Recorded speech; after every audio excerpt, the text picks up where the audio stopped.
The auctioneer's gavel struck wood with a crack that echoed across the dusty square of Newton, Kansas.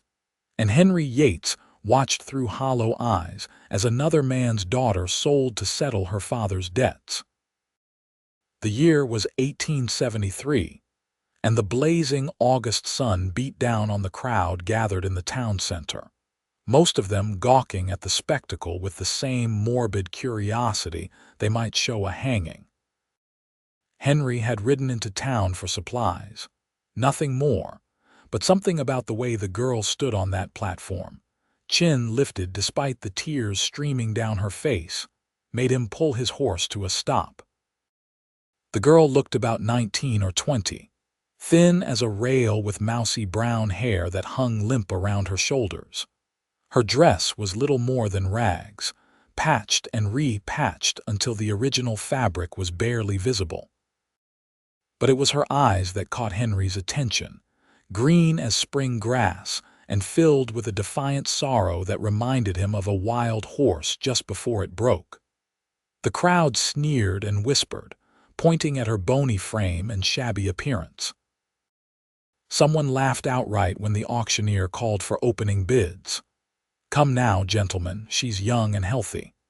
Can cook, clean, and earn her keep. Starting bid $50. Silence answered him. The girl's cheeks burned red, but she did not lower her gaze.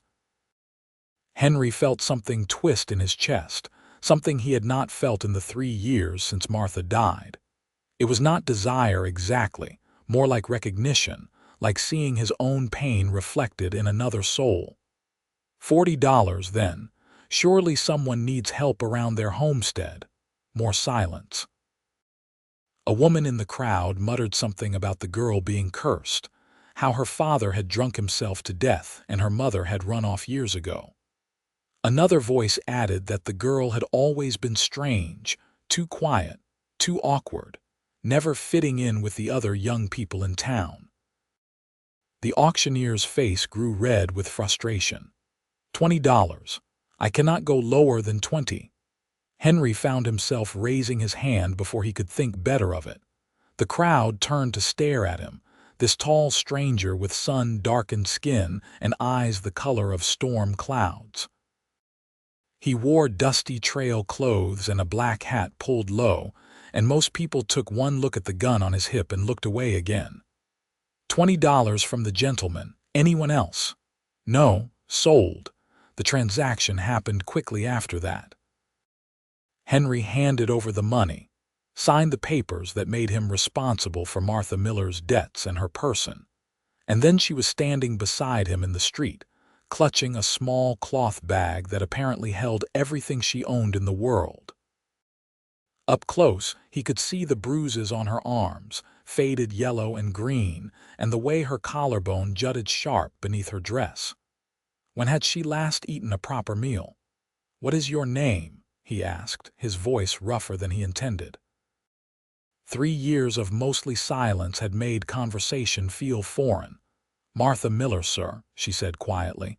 Her voice surprised him, clear and educated, not the backwoods drawl he expected. "Henry Yates. Call me Henry." He studied her for a moment, then gestured to his horse. "Can you ride?" "Yes, sir. I mean yes, Henry." He swung up into the saddle and offered her his hand. She hesitated only a second before taking it, and he pulled her up behind him. She weighed next to nothing. As they rode out of Newton, Henry felt her thin arms wrap around his waist to keep her balance, and he wondered what in God's name he had just done. He had a ranch to run single-handed, cattle that needed tending, and winter coming in a few months. The last thing he needed was another mouth to feed, especially someone as fragile-looking as the girl pressed against his back. But then he remembered those defiant eyes, the way she had refused to break even as the crowd mocked her, and he knew he could not have ridden away and left her there. The ride to his ranch took 2 hours. Martha did not speak, and neither did Henry. The landscape rolled past them, endless prairie grass rippling in the wind like a golden sea. Occasionally they passed other homesteads, small wooden houses with smoke rising from their chimneys, but Henry's land was further out, away from neighbors and town gossip. He had bought it cheap 5 years ago when he and his late wife had been full of dreams about building something together. Now the house stood half-finished, the barn leaning slightly to one side, and weeds grew tall around the chicken coop.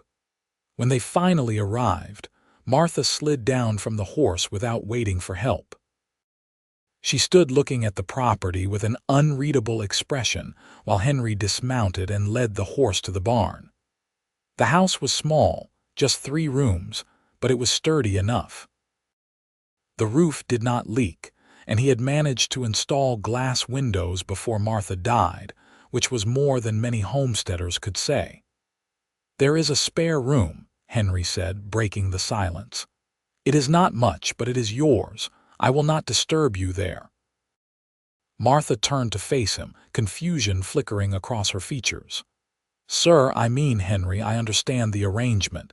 You paid my father's debts. I owe you. You owe me honest work, nothing more. I need help running this place, and you need a roof over your head. That is the extent of it." She searched his face, clearly not believing him. Henry could not blame her. He knew what most men would expect from a girl in her situation, knew what the crowd back in Newton had been thinking when they looked at her on that platform. But Henry had loved one woman with his whole heart, and when she died birthing their stillborn son, something in him had died too. He had no interest in replacement or consolation, just the company of another living soul in this empty house. "Come inside," he said. "I will show you around, and then I need to tend the cattle. There is food in the pantry if you are hungry." The interior of the house was clean but sparse. The main room held a table, 2 chairs, and a fireplace. A doorway led to Henry's bedroom, and another to the spare room that had once been intended as a nursery. Martha stood in the center, still clutching her bag, looking lost. "The well is out back," Henry continued. "Chickens need feeding every morning. There are about 24 head of cattle in the north pasture and more scattered around the property. I have been managing alone, but it has been difficult. If you can cook and keep the house, that would help considerably. If you know anything about ranching, even better." "My father had a small farm before the drink took him," Martha said softly. "I know how to tend animals and work the land." "Good." Henry moved toward the door, then paused. "Martha, I meant what I said. You are safe here. No one will harm you." For the first time since he had pulled her up onto his horse, something softened in her expression. Not quite a smile, but close. "Thank you." Henry nodded and left her to settle in. Outside, the familiar routine of ranch work swallowed him. He checked the cattle, mended a section of fence, and hauled water for the horses. The sun was setting by the time he returned to the house, painting the sky in shades of orange and purple that Martha would have exclaimed over. His Martha, not this new stranger wearing his late wife's name. The smell of cooking food hit him as soon as he opened the door. Martha was at the fireplace, stirring something in the cast iron pot. She had found his wife's old apron and tied it around her thin waist, and somehow in just a few hours, the house looked different. Lived in. The table was set with 2 plates, and she had even found the handful of wildflowers that grew near the well and put them in a tin cup in the center. "I hope you do not mind," she said quickly, seeing his expression. "I found beans and some salt pork, and there was cornmeal for bread." "No, it is good, thank you."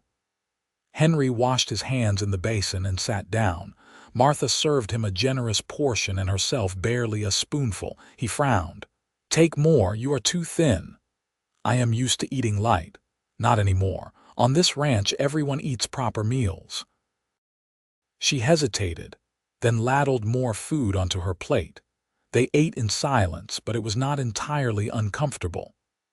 Henry found himself watching her between bites, noting the careful way she ate, like someone who had gone hungry often enough to savor every morsel.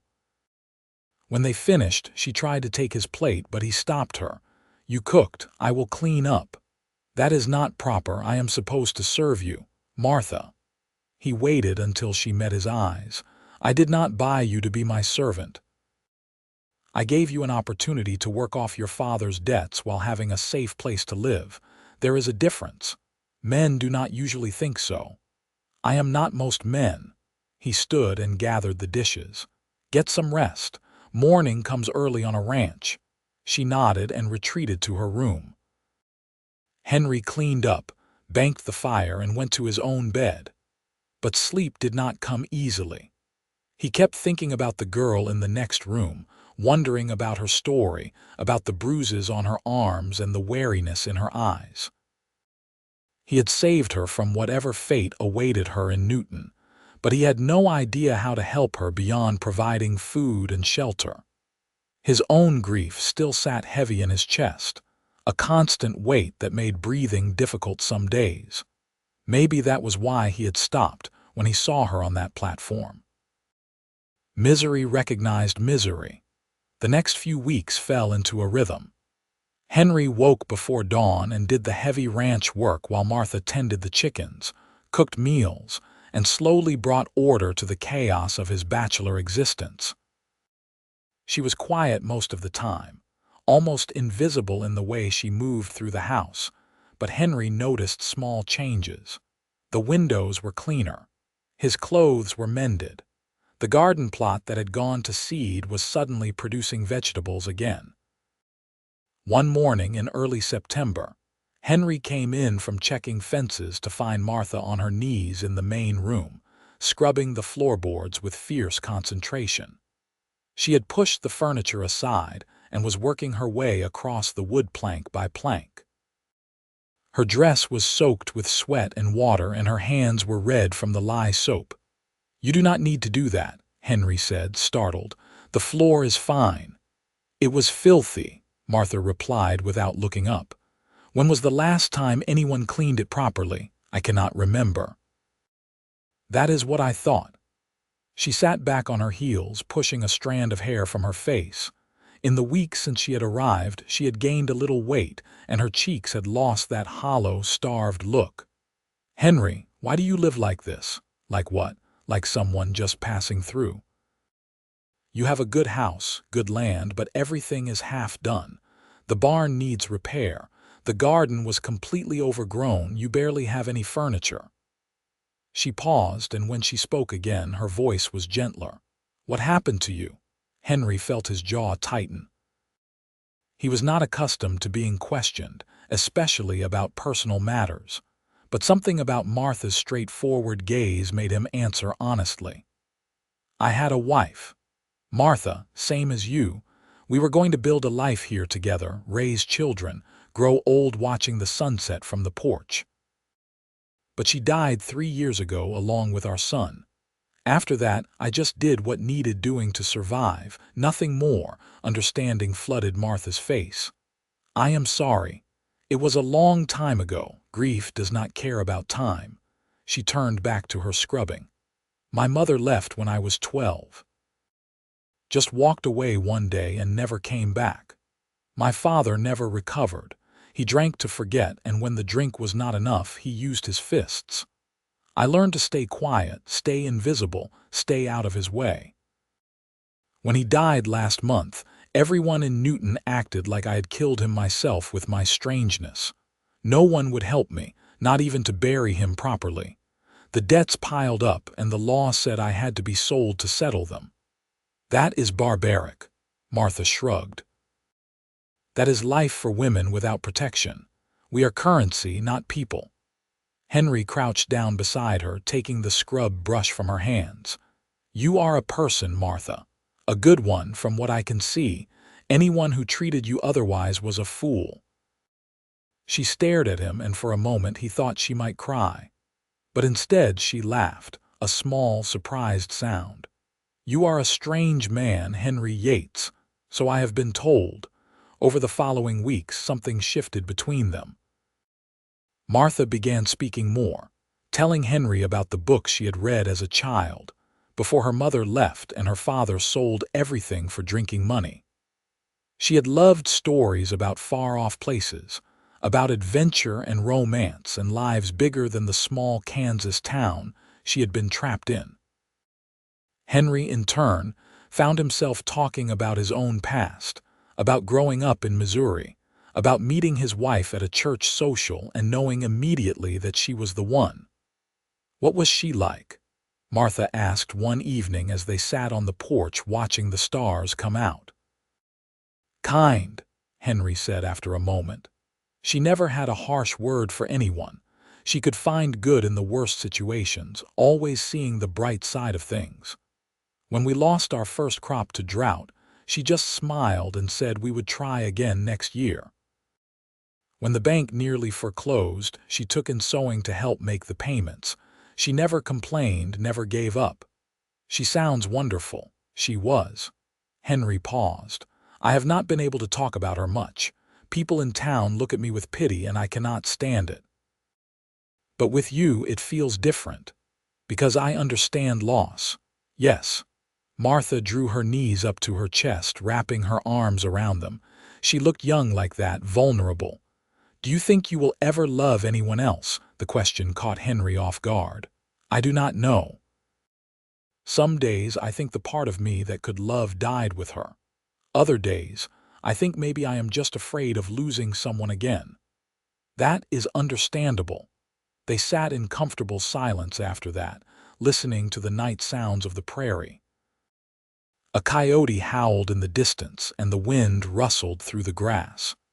Henry found himself acutely aware of Martha beside him, the rise and fall of her breathing, the way the moonlight caught in her hair. When had she become pretty? Or had she always been, and he was only now noticing? The thought unsettled him. He stood abruptly. "I should check the horses before bed." "Henry," Martha looked up at him, "thank you for talking with me. It helps not being alone all the time." "I know what you mean." He meant it. The house had felt less empty since she arrived, the silence less oppressive. For the first time in 3 years, Henry found himself looking forward to coming home at the end of the day. October brought cooler weather and the first real test of their arrangement. A group of riders came through, rough-looking men who claimed to be passing through on their way to Wichita. Henry was in the north pasture when they arrived, and by the time he got back to the house, they had Martha cornered in the yard. She was holding a pitchfork, keeping them at bay, but her face was pale with fear. "There a problem here?" Henry asked, his hand resting casually on his gun. The leader of the group, a bearded man with cold eyes, looked him up and down. "Just being friendly to the lady. No harm meant. She does not look like she wants your friendship. I suggest you ride on. Now, hold on. We are tired and hungry. Surely you have some hospitality for weary travelers. Not for men who threaten women." Henry's voice was flat, emotionless, but something in his stance made the riders reconsider. He had been a soldier during the war, had seen and done things he tried hard to forget. These men recognized a killer when they saw one. The leader spat in the dust. "Keep your woman, then. Place looks too poor to bother with anyway." They rode off, and Henry watched until they were out of sight before turning to Martha. She was shaking, the pitchfork trembling in her grip. Without thinking, he pulled her into his arms and she collapsed against him, her thin frame racked with sobs. "They said terrible things," she choked out. "Said they could see I was just bought goods, that you probably were not even getting your money's worth." Rage burned hot in Henry's chest. "They were scum, Martha. Nothing they said matters. But what if more come? What if next time you are not here? I will teach you to shoot." Henry pulled back to look at her tear-stained face. "No one will make you feel helpless again, I promise." And he kept that promise. Over the next few weeks, he taught Martha how to handle a rifle, how to load and aim and fire. She was a quick learner, her hands steady despite their small size.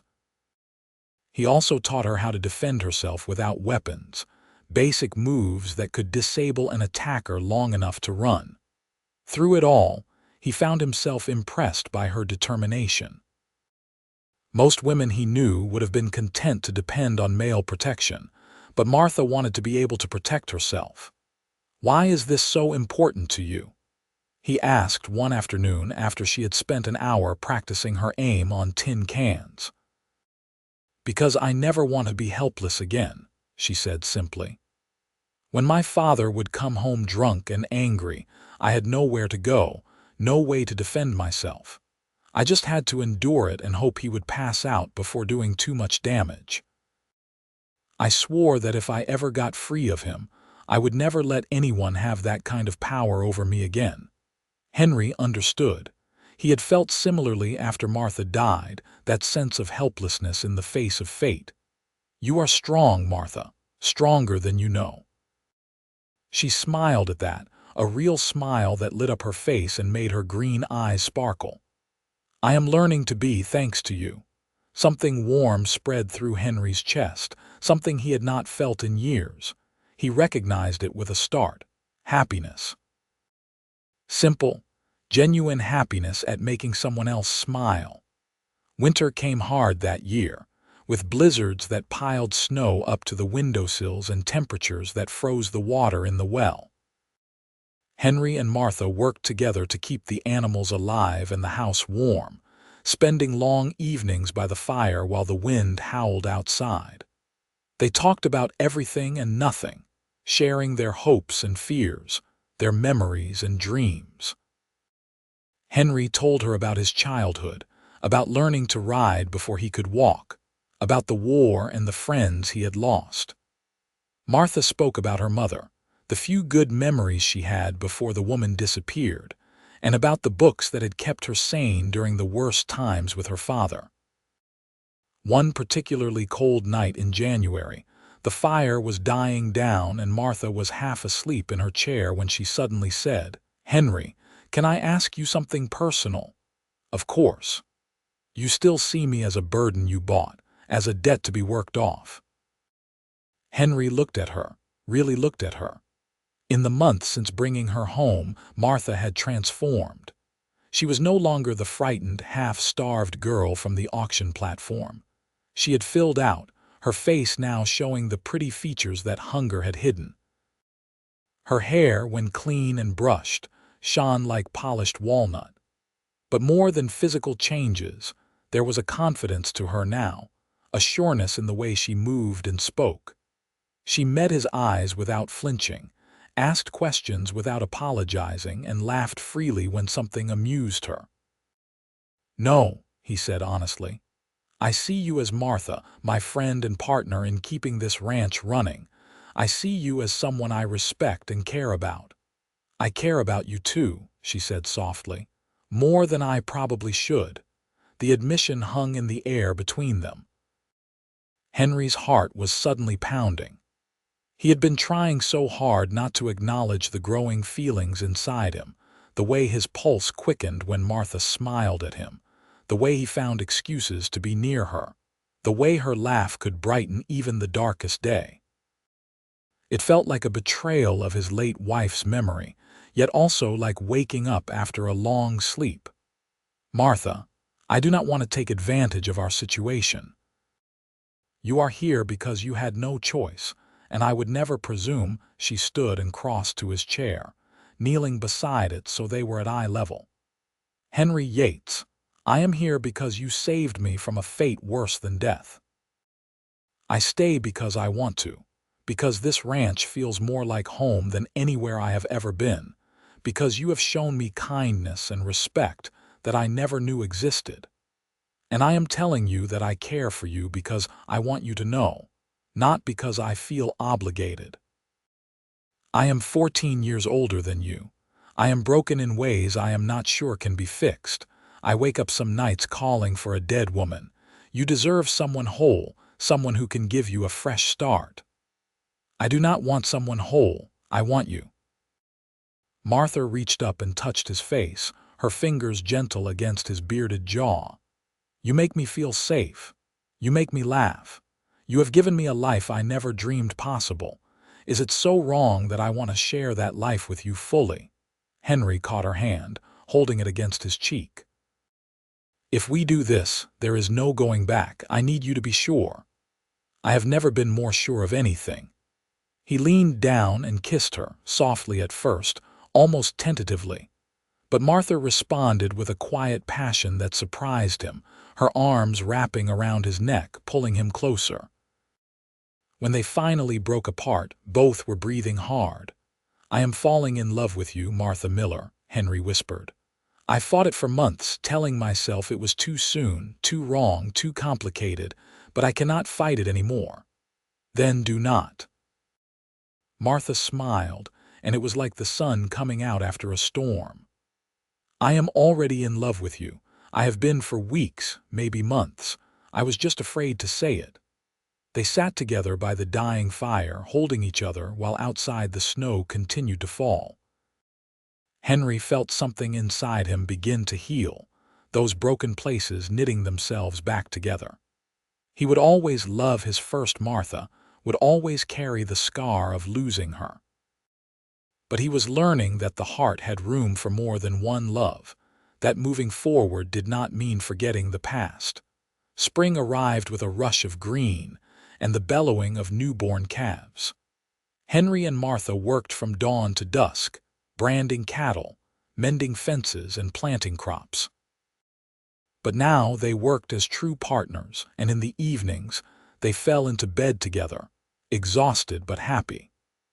Henry had asked her to marry him on the first warm day of March, presenting her with a simple gold band that had belonged to his grandmother. Martha had cried and said yes without hesitation. They were married in Newton by the circuit judge, with a few of Henry's ranch hand friends as witnesses. The town gossips stared and whispered, shocked that Henry Yates had married that strange Miller girl, the one who had been sold like livestock just months before. But Henry did not care what they thought. He stood beside Martha, holding her hand, and felt genuinely happy for the first time in years. The wedding night was sweet and tender, both of them nervous but eager. Henry was careful with Martha, knowing her past had taught her that physical touch meant pain. But she came to him willingly, trustingly, and he showed her that intimacy could be gentle and good. Afterward, she lay in his arms, tracing the scars on his chest from the war. "Tell me about these," she said quietly, "battle wounds. I do not like to talk about the war much, I know, but I want to know all of you, Henry. The good and the bad, the past and the present." So he told her about the Battle of Wilson's Creek where he had been shot twice, about watching friends die beside him in the Missouri mud, about the things he had done that still haunted his dreams. Martha listened without judgment, her hand resting over his heart. "We are both survivors," she said when he finished. "We have both been through terrible things. But we survived, and now we have each other. That has to count for something. It counts for everything." Summer brought its own challenges. A drought threatened the crops, and several cattle died from disease. Henry worked himself to exhaustion trying to save what he could, and Martha worked alongside him without complaint. When he collapsed in the barn one afternoon from heat and dehydration, she dragged him to the house, forced water down his throat, and lectured him on taking care of himself. "You are no good to me dead," she said fiercely, tears streaming down her face. "I cannot lose you, Henry, I will not." "I am fine," he protested weakly. "You are not fine. You are stubborn and prideful, and you think you have to do everything yourself. But you have me now, and I am not letting you kill yourself for this ranch." Her words struck home. Henry realized he had been so focused on proving he could manage alone that he had forgotten he did not have to anymore.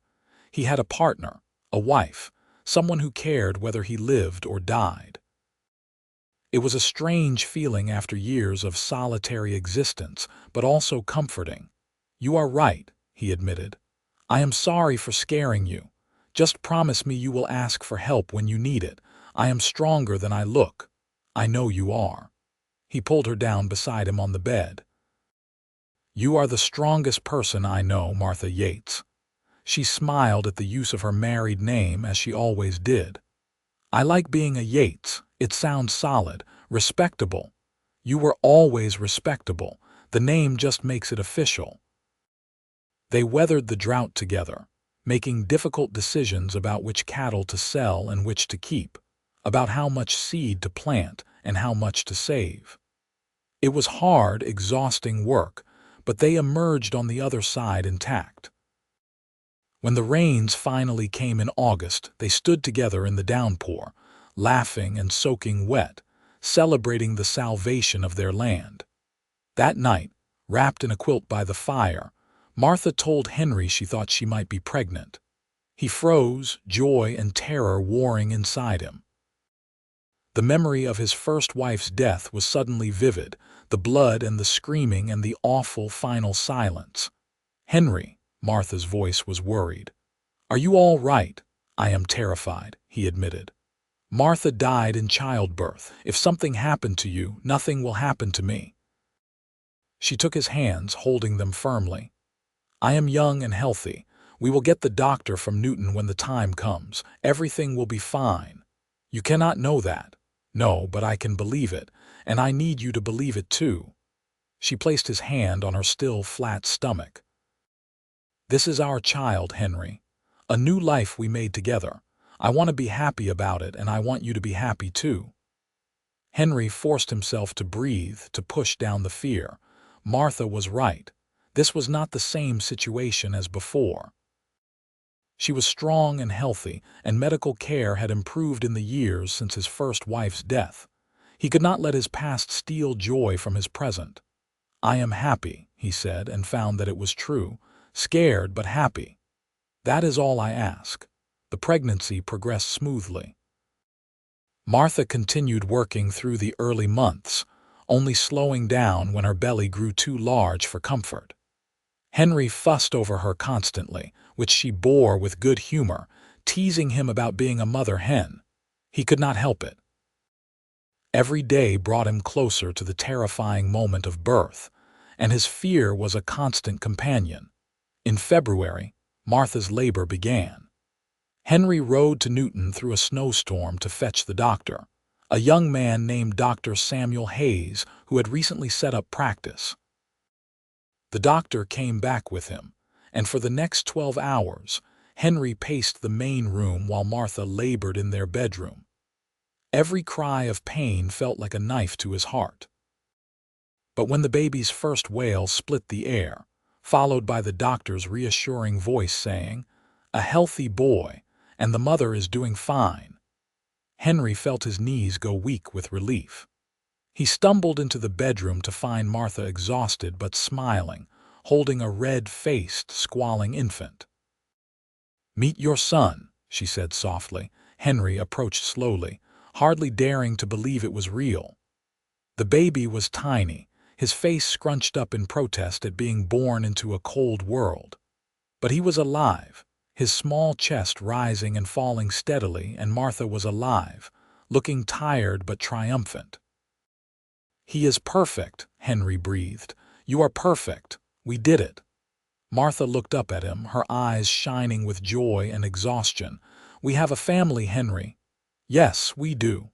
They named the boy James after Henry's father. James Yates came into the world strong and loud, and he brought with him a sense of completion that Henry had not known he was missing. The house that had been too quiet for so long now rang with a baby's cries and gurgles. The future that had seemed empty and pointless suddenly stretched bright and full of promise. Martha recovered quickly from the birth, her youth and strength serving her well. Within weeks, she was back to her normal routine, albeit with a baby strapped to her back or nursing at her breast. Henry found himself constantly amazed by her ability to manage motherhood while still running the household and helping with ranch work. She never complained, never seemed overwhelmed, just took each day as it came. "How do you do it?" he asked one evening, watching her simultaneously rock the baby, stir a pot of stew, and give instructions about fence repairs they needed to make. "Do what?" "Everything. You make it look easy," Martha laughed. "It is not easy, but it is worth it. This life we are building, this family, this is what I always dreamed about during those dark years with my father. I never thought I would actually have it, but now that I do, I am not letting anything stop me from enjoying every moment. Even the moments where James screams for 3 hours straight, even those," she smiled. "Because even exhausted and covered in spit up, I am happier than I ever imagined possible." Henry crossed the room and kissed her, careful not to jostle the baby. "I love you, Martha Yates. More than words can express. I love you too. Thank you for seeing me that day in Newton, for not riding past like everyone else did. Best decision I ever made." As James grew from infant to toddler, the ranch grew with him. Henry hired a couple of hands to help with the cattle, allowing him more time with his family. They added onto the house, building a proper bedroom for James and expanding the main room. The barn got repaired, the fences mended, and the garden flourished under Martha's care. What had once been a struggling homestead became a thriving ranch. The people of Newton slowly changed their opinion of Martha. At first, they had whispered about her, calling her lucky to have trapped a decent man despite her shameful past. But as time went on and they saw her in town with Henry and James, saw the way she carried herself with quiet dignity, saw the obvious love between husband and wife, the whispers changed. She became Mrs. Yates, the rancher's wife, respectable and even admired for her strength. One afternoon in town, a woman approached Martha at the general store. It was Mrs. Peterson, one of the women who had laughed loudest when Martha was on the auction platform years before. Martha tensed, expecting cruelty, but the woman's face was sincere. "Mrs. Yates, I wanted to apologize for how I treated you before. It was unchristian and cruel, and I am ashamed of myself." Martha was so surprised she nearly dropped the flour sack she was holding. "Thank you, Mrs. Peterson. I appreciate that. You have built a good life for yourself. You should be proud." After the woman left, Martha stood for a moment, processing what had happened. Henry, who had been talking with the shopkeeper, came to her side. What did she want? To apologize? Martha shook her head in wonder. "People can change, I suppose. Some people. The ones worth knowing." Henry took the flour from her. "Let us get home. James will be wondering where we are." They had left the boy with a neighboring family for the afternoon, a couple with several children of their own who were happy to watch one more. As they loaded their supplies into the wagon, Henry noticed Martha's contemplative expression. "What are you thinking about?" "How different my life could have been. If you had not stopped that day, I probably would have ended up with someone cruel or dead in a ditch somewhere. Instead, I have everything I ever wanted. It feels like a miracle." Maybe it was. Henry helped her up onto the wagon seat. Or maybe it was just two lonely people finding each other at the right time. Either way, I am grateful. The years rolled by with the easy rhythm of ranch life. James grew into a bright, energetic boy who loved following his father around and helping with the animals. When he was 3, Martha became pregnant again, and this time Henry's fear was less acute. The birth was easier than the first, and their daughter entered the world on a bright May morning, small but healthy. They named her Rose, and she was the image of her mother, with the same green eyes and stubborn chin. James was fascinated by his baby sister, constantly wanting to hold her and show her his treasures. Henry watched his family with a contentment that sometimes overwhelmed him. After so much loss and loneliness, he had more than he ever thought possible. One evening, with both children asleep and the house quiet, Henry and Martha sat on the porch watching the sunset paint the sky in brilliant colors. Martha leaned against him, and he wrapped his arm around her shoulders. "You ever think about that day in Newton?" she asked. "When you bought me?" "Sometimes. Do you?" "Often. I remember standing on that platform, thinking my life was over, that whatever came next would be worse than what I had already endured. And then I looked out at the crowd and saw you, and something in your eyes told me you were different. I did not know what would happen, but I knew instinctively that you would not hurt me. I am glad you trusted that instinct. Me too." Martha turned to face him. "You know what the strangest part is? I do not even resent what happened anymore. If my father had not drunk himself to death, if the town had not sold me, if you had not been riding through Newton that exact day, we never would have met. All that pain and humiliation led me to you, to this life, to our children. I would endure it all again if it meant ending up here." Henry understood what she meant. His own journey had been marked by tragedy, but it had led him to Martha. He would always mourn his first wife and their lost child, but he could also be grateful for what he had now. "We are lucky people," he said, "to have found each other, to have this. The luckiest." They sat in comfortable silence as the stars began appearing one by one in the darkening sky. Somewhere in the distance, a coyote howled, and closer by, an owl called from the barn. The night wind carried the scent of prairie grass and wildflowers. This land that had seemed so empty and hostile when Henry was alone now felt like paradise. The next few years brought their share of challenges. A harsh winter killed several head of cattle. James broke his arm falling from a tree. Rose developed a fever that had them both terrified until it broke 3 days later. But they faced each challenge together, and their bond only grew stronger. Henry learned to let Martha carry some of the burden instead of trying to shoulder everything himself. Martha learned to accept help from neighbors and friends instead of insisting she could do everything alone. On their 5th wedding anniversary, Henry gave Martha a gift he had been working on in secret. It was a bookshelf, beautifully carved from oak, with enough shelves to hold dozens of volumes. He had noticed how she looked longingly at books in the general store but never bought them, always putting family needs first. "Henry, it is beautiful." Martha ran her hands over the smooth wood. "But we cannot afford books to fill it." "Actually, we can." He pulled out a package wrapped in brown paper. "I have been saving a little from each cattle sale. I figured you deserved something just for you." Martha unwrapped the package to find 5 new books, including a copy of Jane Eyre she had mentioned loving as a child. Tears streamed down her face as she clutched them to her chest. "No one has ever given me anything so perfect," she whispered. "Thank you. You have given me everything, Martha. My life back, a family, a reason to keep going. A few books are small payment for all that." That night, after the children were asleep, Martha showed Henry exactly how grateful she was.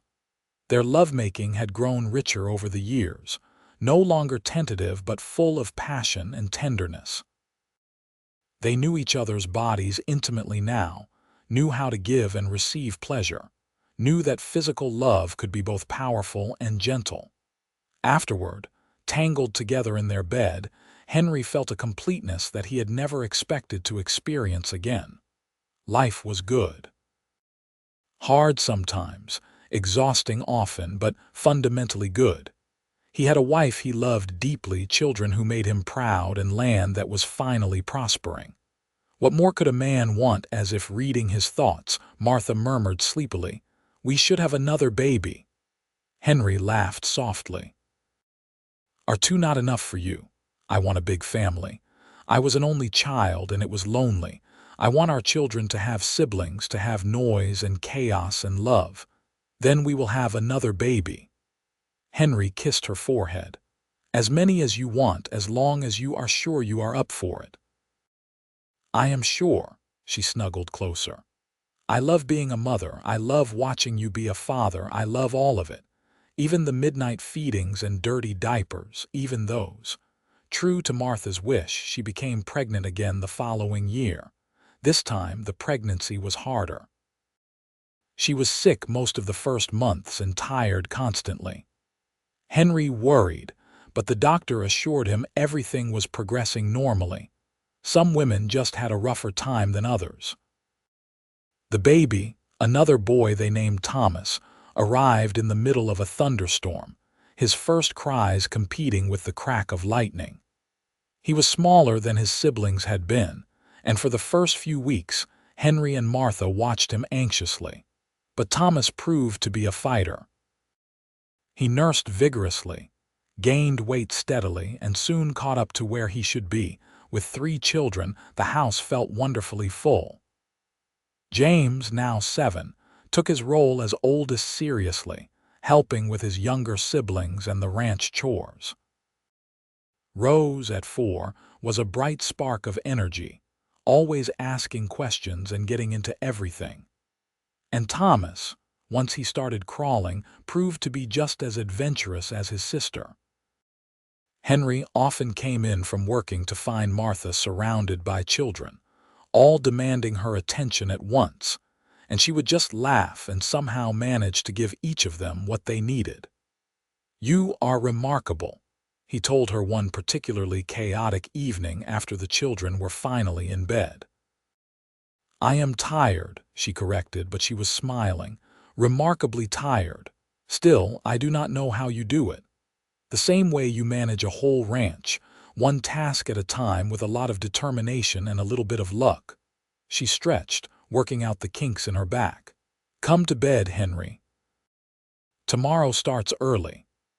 As the children grew, Henry made sure to tell them the story of how he and Martha met, not the sanitized version, but the truth. He wanted them to understand that their mother was a woman of courage and strength, that she had survived terrible things and built a good life through sheer determination. He wanted them to know that people could overcome their pasts and create new futures. James, at 10, listened to the story with wide eyes. "So you saved Mama?" "No," Henry corrected gently. "I gave her an opportunity, but she saved herself. She worked hard, learned everything she needed to know, and became the woman she wanted to be. I was just lucky enough to be there." "That is not entirely true," Martha interjected. She had been listening from the kitchen. "You saved me, Henry. Maybe not in the storybook way of slaying dragons, but you gave me something more important. You gave me respect, safety, and eventually love. Without you, I do not know what would have become of me. Without you, I would have continued existing but not living," Henry replied. "We saved each other." Rose, who was 7 and already showing signs of her mother's sharp mind, piped up. "That is very romantic." "Yes, it is," Martha agreed, meeting Henry's eyes across the room. "Very romantic indeed." The ranch continued to prosper. Henry's cattle developed a reputation for quality, and he was able to expand his herd significantly.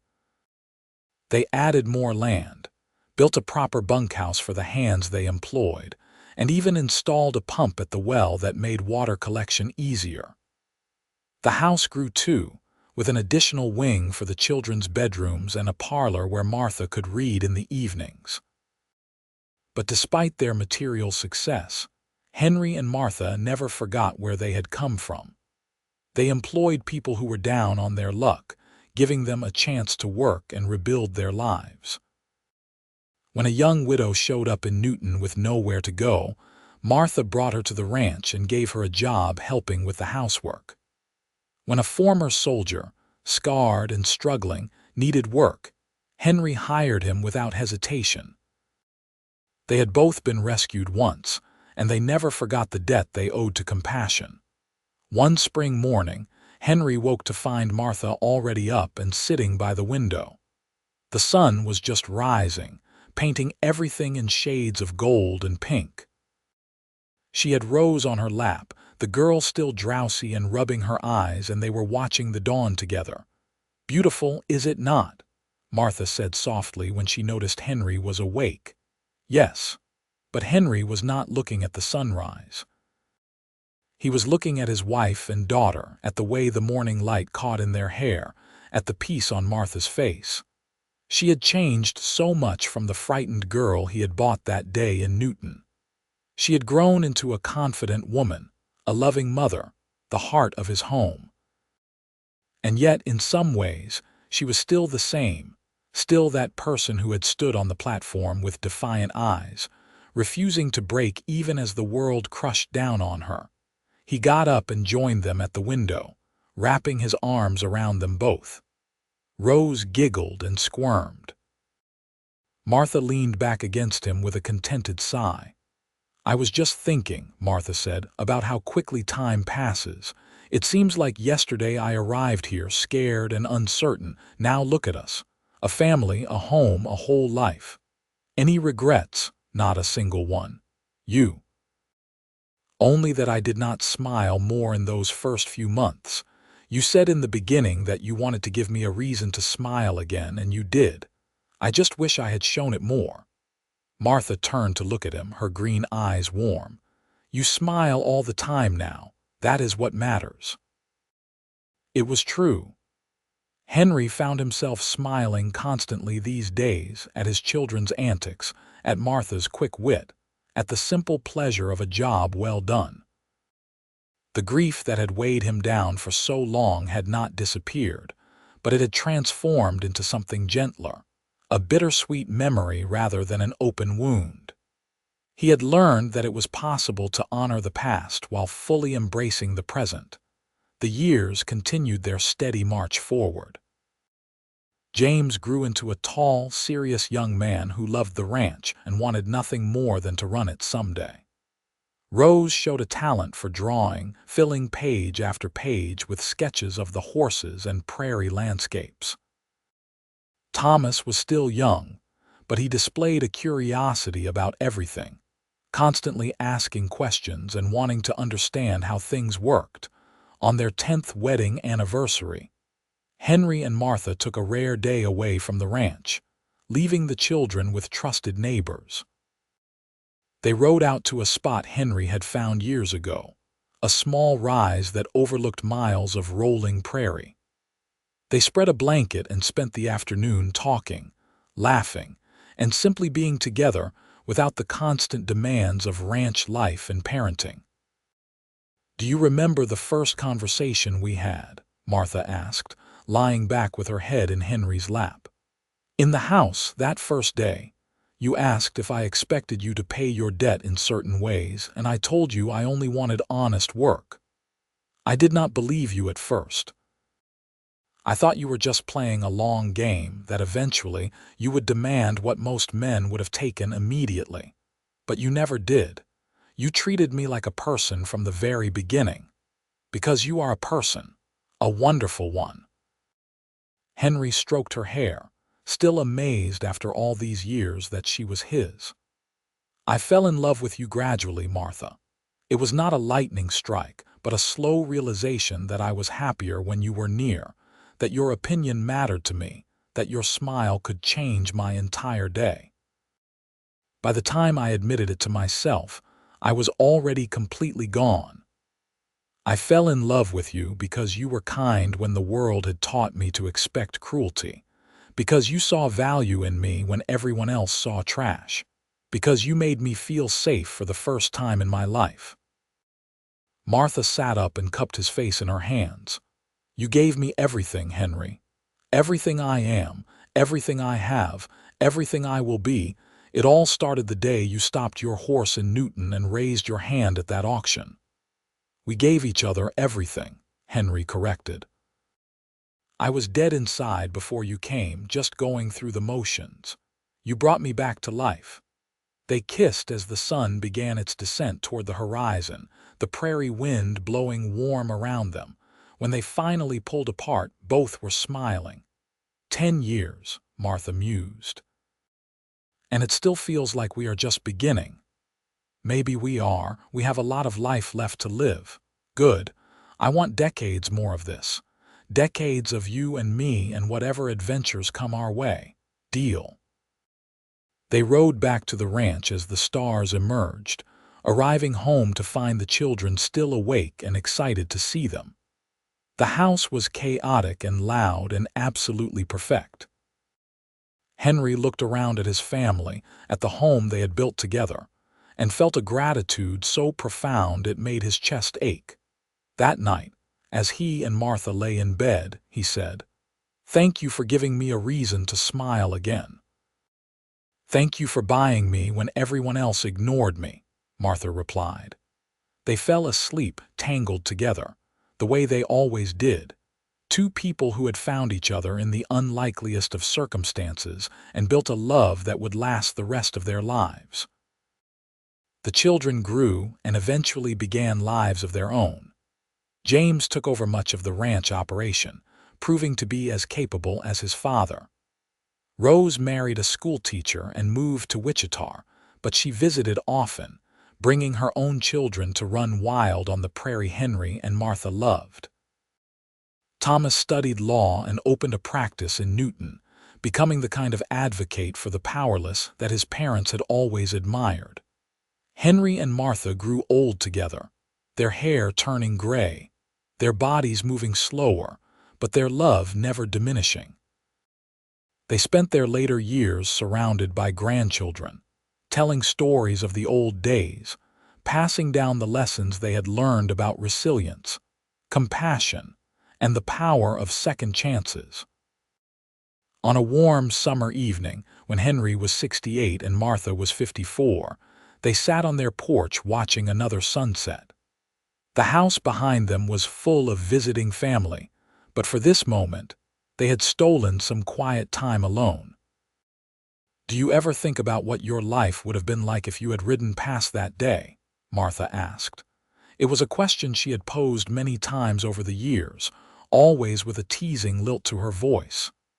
"Empty," Henry answered, as he always did.